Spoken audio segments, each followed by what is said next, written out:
दोस्तों नमस्कार।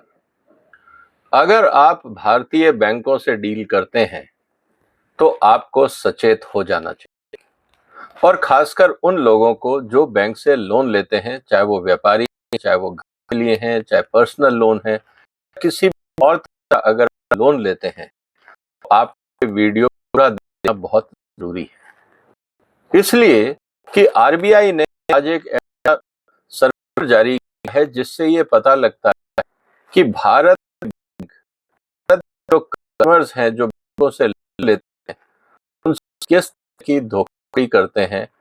जितना ब्याज बनता है उससे ज्यादा ब्याज वसूलने की एक प्रक्रिया बैंकों में चलती है।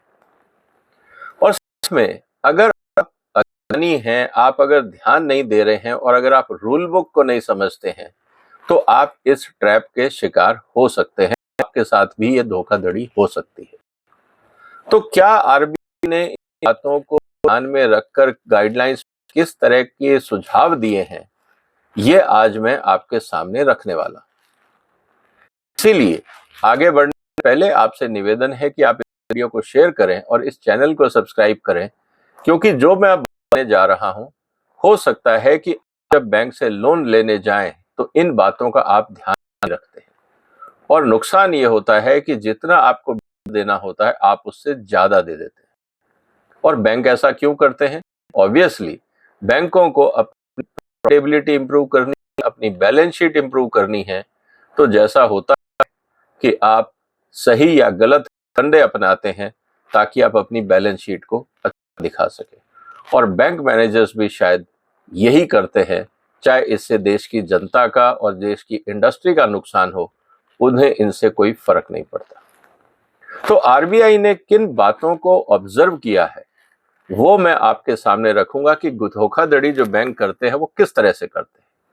4-5 एग्जाम्पल आरबीआई ने दिए हैं और वो बहुत लॉजिकल है, क्योंकि जब भी आप किसी बैंक मैनेजर से बात करते हो तो वो अक्सर इस तरह के आर्ग्यूमेंट देते हैं कि जी ये तो बैंक की पॉलिसी है, इसमें हम कुछ नहीं कर सकते। जबकि हकीकत ये है कि आपकी अज्ञानता को, आपकी इग्नोरेंस को वो बैंक मैनेजर एनकैश करता है, वो उसका फायदा उठाता है। तो किन बातों पे आरबीआई ने हमें वार्न किया है, हमें सचेत किया है, अब हम पहले उसकी चर्चा कर लेते हैं। दोस्तों 31 मार्च 2023 तक बहुत सारे बैंकों की ऑन साइट जांच के बाद आरबीआई ने पाया कि 4-5 तरीके से बैंक जो उनके कस्टमर्स हैं उनके साथ धोखाधड़ी कर रहे हैं, और बैंकों को यह कहा है कि आप इमीडिएट रूप से अपने आप को सुधार लें, और अगर आपने किसी कस्टमर से ज्यादा पैसा लिया है तो उसको वापस करें। तो दोस्तों यहाँ इसलिए ये पूरा वीडियो देखना जरूरी है कि कहीं आपके साथ तो ऐसा नहीं हुआ। आप अपने अकाउंट्स डिपार्टमेंट या अपना जो लोन आपने लिया है एक बार उसके ब्याज की दोबारा कैलकुलेशन करिए, और किस आधार पे करिए वो मैं आपको बताने वाला। सबसे पहली बात जो कही है कि जो बैंक ब्याज चार्ज करते हैं वो उस तारीख से कैलकुलेशन शुरू कर देते हैं जिस तारीख से बैंक आपके लोन को सैंक्शन करता है। होना क्या चाहिए? जिस दिन वो आपको लोन देता है उस तारीख से कैलकुलेशन होना चाहिए, ना कि जिस दिन आपका लोन सैंक्शन हुआ हो या जिस दिन आपने लोन एग्रीमेंट साइन किया हो।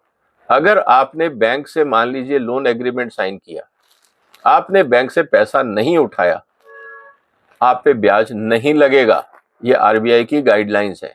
लेकिन मान लीजिए आपने महीने की पहली तारीख को एग्रीमेंट साइन किया या बैंक से लोन का सैंक्शन लिया और आपने एक्चुअल लोन लिया 20 तारीख को, बैंक ये 20 दिन के पैसे में भी 20 दिन का भी ब्याज जोड़ देता है, जो गलत है। अगर आपने 20 तारीख को बैंक से पैसा लिया है तो 20 तारीख से ही आपका ब्याज कैलकुलेट होगा, ना कि जिस दिन आपने एग्रीमेंट साइन किया।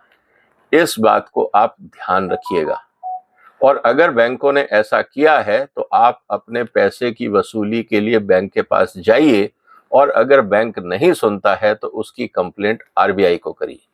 ये बहुत क्लियर इंस्ट्रक्शंस बैंकों को दे दिए गए हैं। दूसरा सबसे इंपॉर्टेंट चीज क्या होती है? बहुत सारे जो लोन हैं वो बैंक आपको चेक के माध्यम से देते हैं। अब होता क्या है कि चेक की डेट मान लीजिए उसमें लगी हुई है 1 तारीख, लेकिन बैंक ने आपको लोन दिया है या चेक दिया है 10 तारीख को। आपके पास जब वो एनकैश हुआ वो 2-3 दिन और लग गए या सेम डे भी हुआ। बैंक क्या करता है, जिस दिन चेक के ऊपर साइन डेट लगी होती है उस दिन से कैलकुलेशन शुरू कर देता है, जो गलत है। जिस दिन आपका बैंक का ट्रांजैक्शन हो, जिस दिन आपके अकाउंट में पैसा आए, एक्चुअली उस दिन से आपको जहां तक हो सके इंटरेस्ट कैलकुलेशन होना चाहिए। और इसीलिए आरबीआई का ये कहना है कि जहां तक हो सके आप चेक से पेमेंट ना लें, आप डायरेक्ट बैंक में अमाउंट ट्रांसफर कराएं, इलेक्ट्रॉनिक ट्रांसफर कराएं, ताकि ये जो कंफ्यूजन है और जो टाइम लैग है, इसका जो ब्याज बनता है वो आपको ना देना पड़े। तो ये बात भी आपको समझनी होगी। तो आप इस बात का ध्यान रखिएगा, जब भी आप बैंक जाते हैं और अपने लोन का चेक लेते हैं, उस पर तारीख देखिएगा। अगर तारीख पुरानी है तो आप चेक करिएगा कि आपका ब्याज कब से कैलकुलेट हो रहा है, और आप इंसिस्ट करिए कि जिस दिन आप चेक ले रहे हैं उसी दिन की तारीख हो। नहीं तो बैंक मैनेजरों से बाद में आपको झगड़ा करना पड़ेगा कि एक्स्ट्रा ब्याज किस बात का। इस बात को भी आपको समझना होगा। तीसरा जो घपला होता है बैंकों के द्वारा वो ये होता है कि मान लीजिए कि आपको लोन दिया 10 तारीख को, 15 को, 20 को, 25 को, महीने में किसी भी तारीख को दे देते हैं, लेकिन मैनेजर आपको ये बोलेगा कि साहब क्योंकि अक्टूबर का है तो अक्टूबर में आप किसी भी तारीख को ले लीजिए, हम 1 अक्टूबर से इंटरेस्ट कैलकुलेट करेंगे, जो गलत है। जिस तारीख को लोन दिया जाता है उसी दिन से डेट कैलकुलेट होगी, ना कि पूरे महीने की। अगर आप 15 तारीख को लोन ले रहे हैं तो जो ब्याज है वो 15 तारीख से ही कैलकुलेट होगा, ना कि 1 तारीख से। ये भी नोटिस किया गया कि इस तरह से भी बैंकों ने अपने कस्टमर्स को चूना लगाया, उनसे जरूरत से ज्यादा लोन ले लिया है। इस बात को भी हमें समझना होगा। एक और इंटरेस्टिंग चीज जो अक्सर हम लोग देखते हैं कि जब भी आप बैंक से लोन लेते हैं, खासकर घरेलू कामों के लिए, मान लीजिए आपने कार लेनी है या आपने वाइट गुड्स लेने हैं, तो बैंक आपसे एडवांस चेक ले लेता है 2-3 इंस्टॉलमेंट के, कि आप हमें 3 इंस्टॉलमेंट के एडवांस चेक दे दो। आपने उनको एडवांस चेक दे दिया, लेकिन एडवांस चेक देने के बाद भी वो आपसे पूरी अमाउंट पे ब्याज कैलकुलेट करते हैं, जो गलत है। जो आपने एडवांस ईएमआई दे दिए हैं, जिसको आप डाउन पेमेंट भी बोलते हैं, उस पे ब्याज नहीं लगेगा। सिर्फ उसी अमाउंट पे ब्याज लगेगा जिसमें जब डाउन पेमेंट को माइनस करने का, क्योंकि वो तो पेमेंट आपने ऑलरेडी कर दिया, उस पे आपको ब्याज नहीं देना है। लेकिन जो आपने लोन लिया है, जो ईएमआई बचे हुए हैं, उन पे ही आपको ब्याज देना है। इस बात को आपको समझना होगा कि इस तरह की जो आउटस्टैंडिंग अमाउंट होती है लोन की, कितना आपने लोन सैंक्शन कराया, कितना आपने साइन कराया, कितने का एग्रीमेंट कराया, इससे कोई लेना देना नहीं है ब्याज के कैलकुलेशन का। एक बात ध्यान रखिएगा, किस तारीख को आपकी कितनी आउटस्टैंडिंग डिमांड थी या बैंक का लोन था, उतना ही कैलकुलेशन होगा। जिस तारीख से कैलकुलेशन लोन आपको दिया गया उसी तारीख से होगा, महीने के हिसाब से नहीं होगा। और जो ईएमआई आप पे कर चुके उसको आप लोन अमाउंट से हटा दीजिए और बाकी अमाउंट पे आपको ब्याज देना है। तो ये आरबीआई ने बहुत साफ कहा है। और अगर आपके साथ ऐसा गड़बड़ हो चुका है तो आप दोबारा बैंक जाइए, दोबारा कागज निकलवाइए, कैलकुलेशन देखिए, और अगर आपने जरूरत से ज्यादा ब्याज दे दिया है तो उसकी रिफंड की डिमांड आप बैंक से करिए। और अगर वो नहीं सुनते हैं तो आपको तुरंत आरबीआई को बताना चाहिए कि आपके साथ इस तरह से धोखाधड़ी हो गई।